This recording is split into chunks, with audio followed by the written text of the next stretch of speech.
Hello heroes, welcome to the Mythic Tavern, and here's everything that you need to know about World of Warcraft Midnight, the next big chapter in the Worldsoul saga for World of Warcraft.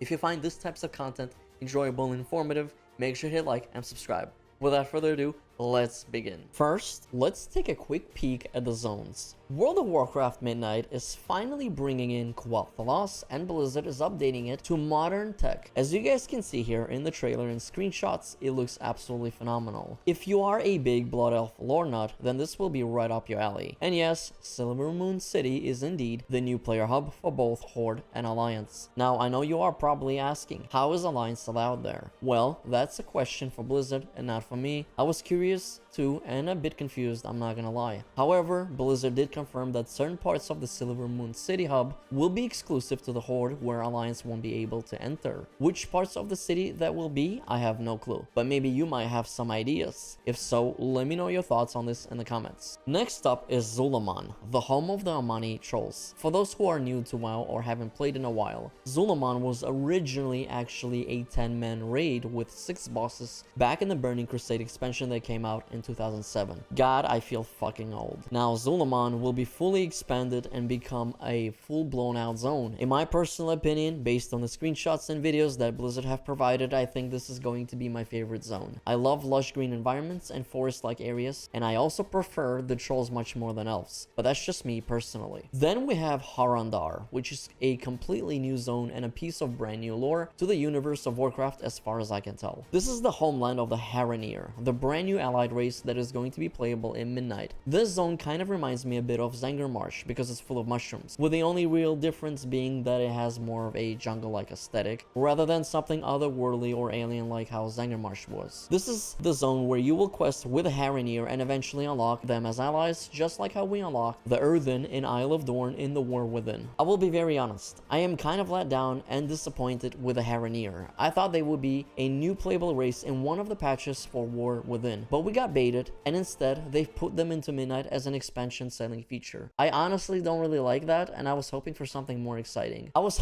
really wanting to have playable Amani trolls, but maybe in a future patch for Midnight. Let me know your thoughts. And of course, you cannot go to Quel'thalas without the Eversong Woods. Yes, Eversong Woods is now teeming with life and is looking a lot more alive than ever before. This is probably one of the other zones I'm excited for, simply because it's going to be a lot less desolate now. I am not 100% positive on which zones are going to be in order in terms of the campaign story, but according to an interview that Blizzard did the other day, the campaign has a start and an end in specific zones, but the middle chapters can be done in whatever order you want. I am going to assume that Eversong Woods is the start zone and the end zone is most likely Voidstorm, which is the 4th zone of Midnight. Voidstorm is described as the following officially by Blizzard: a distant, chaotic world shrouded in cosmic predation. Features Stormfield's low gravity and 3 massive nexus points. You'll work with Illyria, Arator, and the Void Elves. This is where the campaign reaches its boiling point and where the Void Spire looms, which is the raid. So yes, a boiling point of the campaign where the stuff starts to get heated, and one of the raids will take place here, but more on that later. I am not exactly sure where on the map Voidstorm is located because the description makes it sound like it's just its own place somewhere off the map, similar to Karash or Siren Isle in the War Within. I highly doubt that it's actually part of Quel'thalas, but I could be wrong. Let me know what your opinion is on Voidstorm in the comments. That is it for the zones, and now it's time we talk about the raids, dungeons, delves, and then the rest of the features. Blizzard has officially confirmed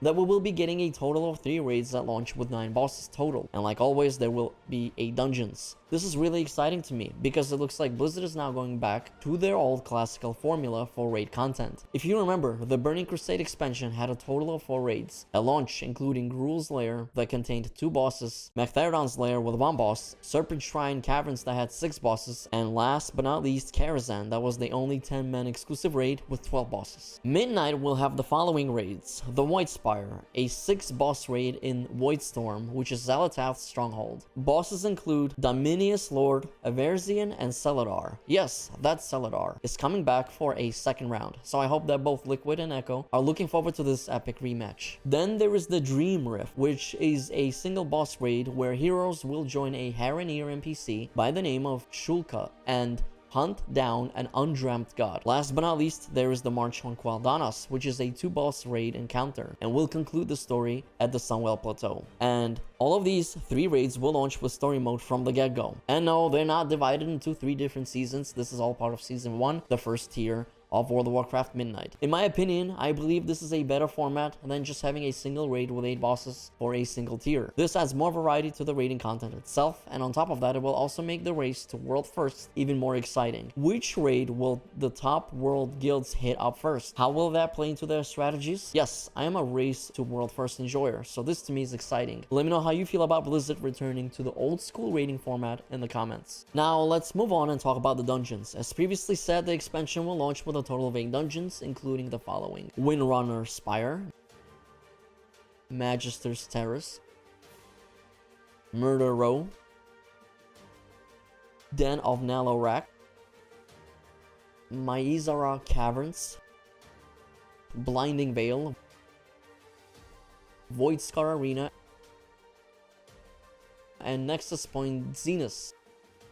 I'm excited to see how these turn out, and also curious how Blizzard will be handling the dungeon rotation in Midnight for the upcoming seasons. Midnight will be launching with a total of 11 delves, and our brand new companion is Valeera Sangunar. I probably butchered that last name. The following delves are the Shadow Enclave, Caligate Calamity, Parhelion Plaza, the Dark Way, Twilight Crypt, Adal Aman, the Grudge Pit, the Gulf of Memory, Sunkiller Sanctum, Shadowguard Point, and last but not least, Torment's Rise, which is going to be the Nemesis delve, where you fight the seasonal question mark and question mark boss. I personally like delves, but I hope they can make them feel a bit more enjoyable and less chore-like, and of course, the new cosmetics should be fun to chase down. Let me know what you are hoping to see from delves in Midnight in the comments section. Now we will talk about one of the brand new features that I'm really excited for in World of Warcraft Midnight, and that is the prey system. Prey system is an opt-in outdoor world hunting system where you hunt targets and can be ambushed in return. There will be 3 difficulty tiers, including normal, hard, and nightmare. Normal is equal to regular world difficulty that we have now. You'll be meeting up with a blood elf by the name of Alastor Bloodsworn, who is located in Murder Row in Silvermoon City. Fun fact, this dude drained a Naru in the past. You will pick your zone, targets, and track your progress at his headquarters. Once the hunt begins, your prey could attack you at any time, whether you are mid-questing, running from one place to another, or even fishing or doing any other type of outdoor activity. And of course, you will pick the difficulty that you want to do the hunt on before the hunt begins. Once the hunt begins, you may end up facing multiple ambushes along the way before the final encounter finds you and corners you. Hard and nightmare modes will be more intense, and the target will most likely ambush you into a confined space. The harder difficulties will also give them affixes and more mechanics. If you are successful in killing the target, you will receive rewards including cosmetics, titles, mounts, and of course housing items. This is a feature that I did not expect to come to World of Warcraft, and as mostly a solo player, this sounds amazing to me. I love achievement and cosmetic hunting, so this is right up my alley. I really hope that it turns out to be successful and people like it, and that Blizzard keeps on adding more cooler rewards and expanding upon the praise system. Now I'm curious if completing hunts will count toward your vault rewards for actual loot, just like delves do, but so far it seems to be a feature that strictly focuses on cosmetics only. But we do not have all the information yet on the praise system. On August 24th, Blizzard will be doing a deep dive on the systems of Midnight, and I will make a dedicated video discussing the praise system in far greater depth, along other systems as well. For now, stay tuned and let me know what you think about this new feature in the comments, and if you've been enjoying this so far, make sure to hit that like and subscribe.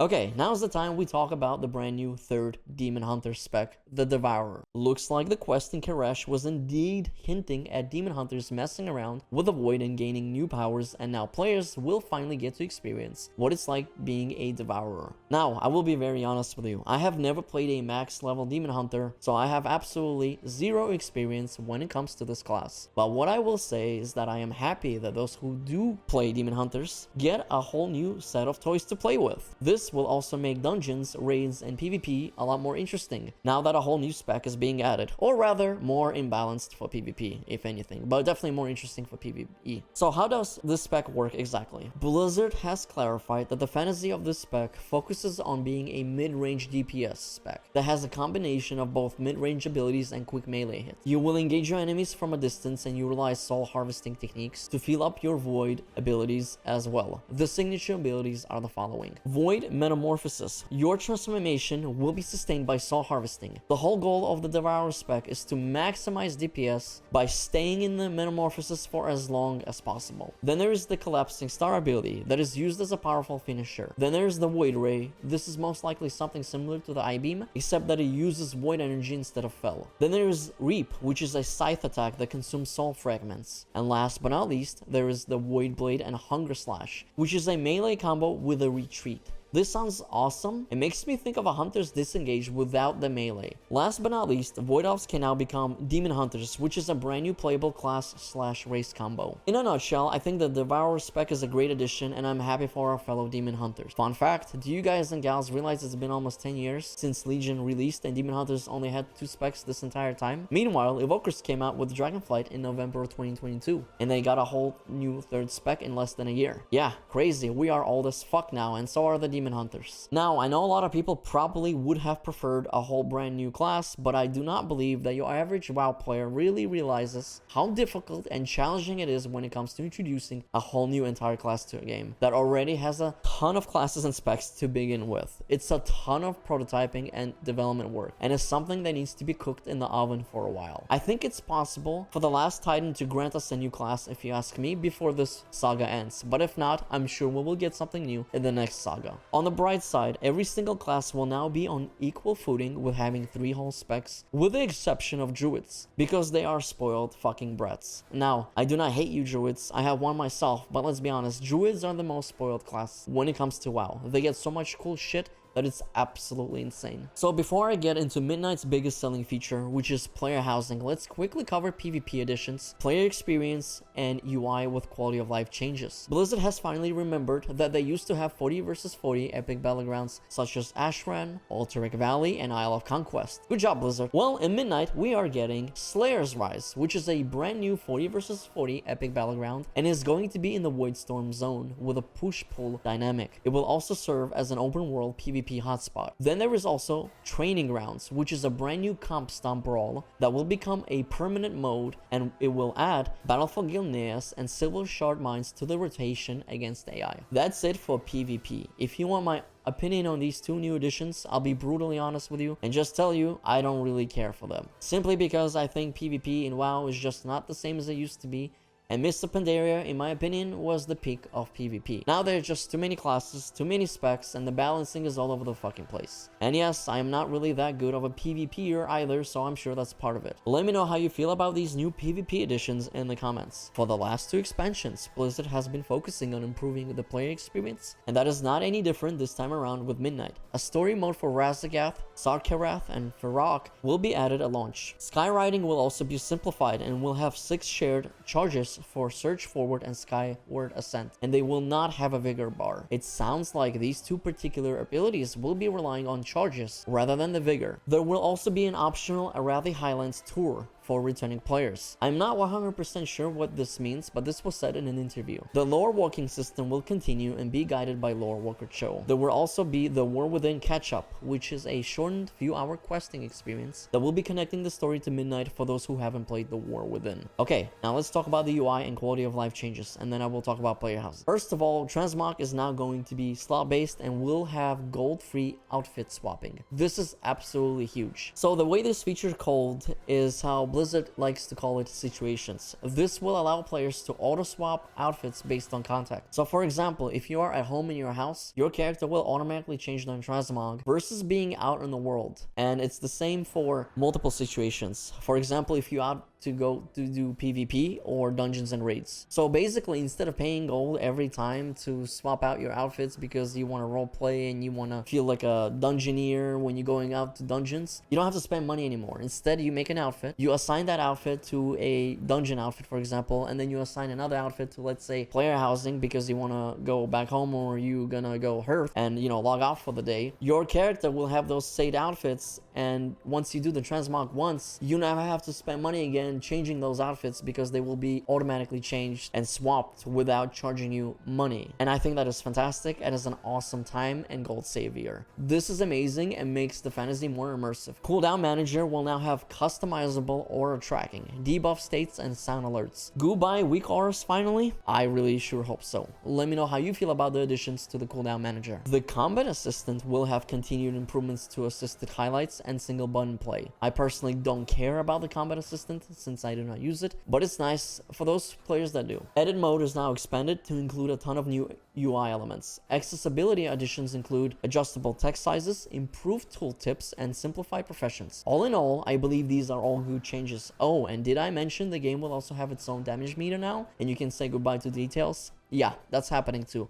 About goddamn fucking time. Finally, let's talk about the player housing. Honestly, this particular feature deserves its own video, and I will make it at a later date. But for now, this is just a quick rundown of what to expect from the system. Housing Early Access has been officially confirmed during the World Within 11.2.7 content update, which will most likely be happening later this year around the holiday. I am thinking either December before Christmas or sometime in November, but it's happening this year for sure. Disclaimer though, Blizzard has confirmed that the version that's arriving in 11.2.7, the World Within patch update, will be more of a preview of the system and only focus on the house itself and its customization. The full neighborhood system, which includes features like neighborhood-wide challenges, progression, and events, won't be coming until Midnight's official launch. One of the primary reasons for the early release is to give players a head start on collecting decoration items from all over the game, including all dungeons and raids, so they don't feel pressure to do so during the launch of a new expansion, according to Blizzard. But let's be honest, Blizzard, another major reason why you are doing an early access house preview is to make the extra bucks and sell pre-orders, because it's the biggest feature of the upcoming expansion. From a business standpoint, it's a genius strategy. From a consumer point, I think it's a case-by-case basis. I personally do not mind paying extra money to gain early access to player housing. I've been waiting for it since the game launched, and it's always been my dream since 2004, and now it's finally happening, and here we are today. However, you have to realize that it's my personal choice and my money, and no one is forcing my hand or my mind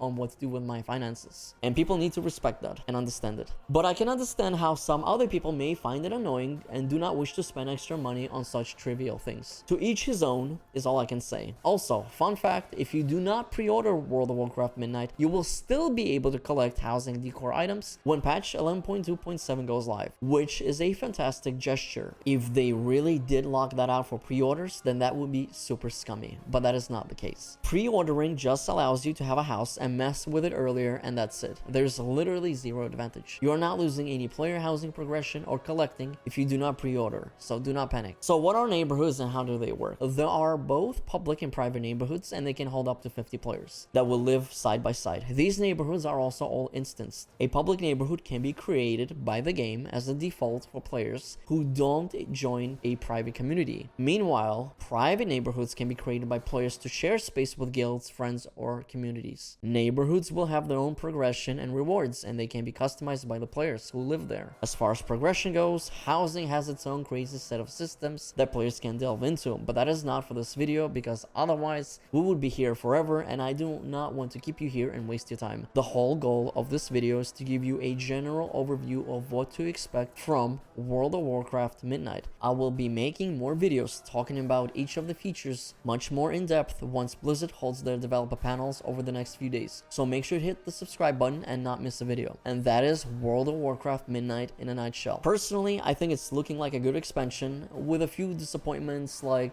you know, the PvP stuff that I don't really care about and the Harandar allied race, but that's just me personally. However, I am super stoked for player housing and the praise system and all the UI changes, and of course the dungeon and raids, because I always love doing those. I might finally give Demon Hunters a shot now for endgame, because the Devourer spec sounds really cool to me and looks badass. Anyways, it's not really important what I think of the expansion or what I like and don't like. What is more important is what all of you fellow heroes think about these upcoming features, and if you are excited or rather underwhelmed by the expansion's feature set, so let me know how you all feel. With that being said, thank you all for watching, and may you have shiny loots upon you.